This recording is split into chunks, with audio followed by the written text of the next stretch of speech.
This house is a bundle of contradictions, and so was she.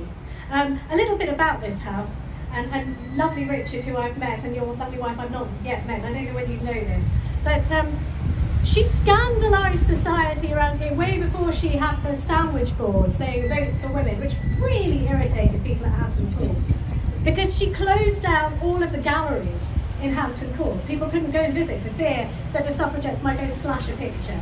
So she was not loved.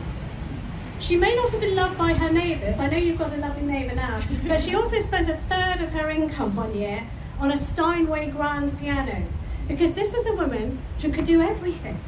And you know, I walk past here quite often, and sometimes when the window's open, and it will be, Richard, when your windows are open as well, and your lovely wife, I sort of feel like I hear these strains of Ravel and Rachmaninoff, which she played with great aplomb, drifting down the street. Only this week, at the Cannes Film Festival, The Lioness, a film on the princess, was launched. Once a forgotten princess, she has now become an icon to British Asians like me, who can take inspiration from her. And we can say, yes, you know, British Asians did play a part in Britain's early 20th century history. And if she could do that back then, in those most difficult of times, then certainly we can play our part in shaping Britain's future today.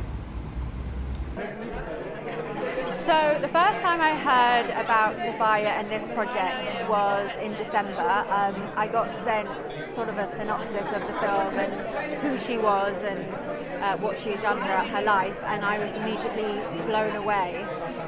It was particularly empowering to me because I knew a lot about the suffragettes, but I never heard about Sophia before.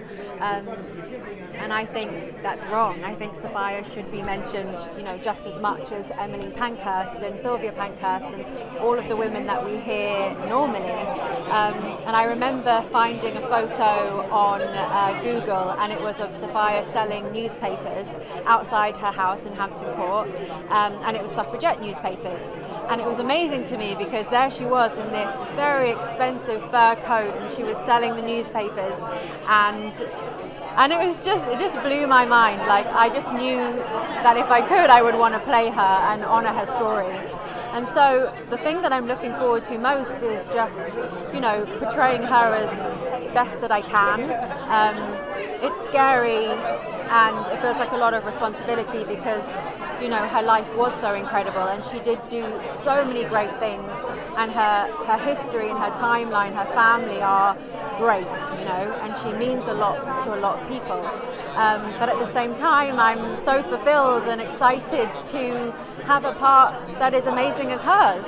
And I'm excited for the world to learn about Sophia, for the world to learn, you know, about a South Asian princess who grew up in Britain, who was a suffragette, who was the granddaughter of Maharaja Ranjit Singh, but also the goddaughter of Queen Victoria. You know, her story is so contradictory, but so amazing and so rich. So yeah.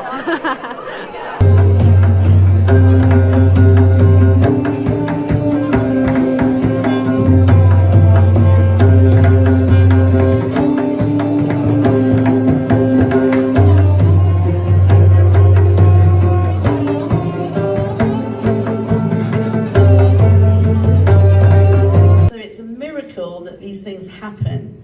It's a miracle that Viceroy's house got made on partition. It's a miracle that Bender Like Beckham got made. You know, it's absolutely a miracle.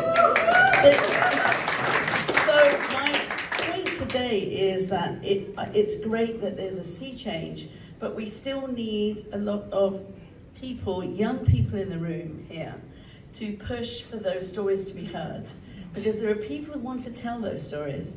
And there's people like Peter who've put their life's work into keeping the Dalip Singh family's stories alive, but it's small compared to what we can do, you know.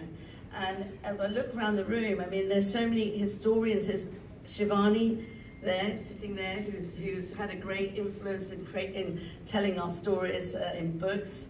There's so many people around who are doing that work now, and so it's a question of us as a community coming together and helping those stories receive, you know, finance, I think, and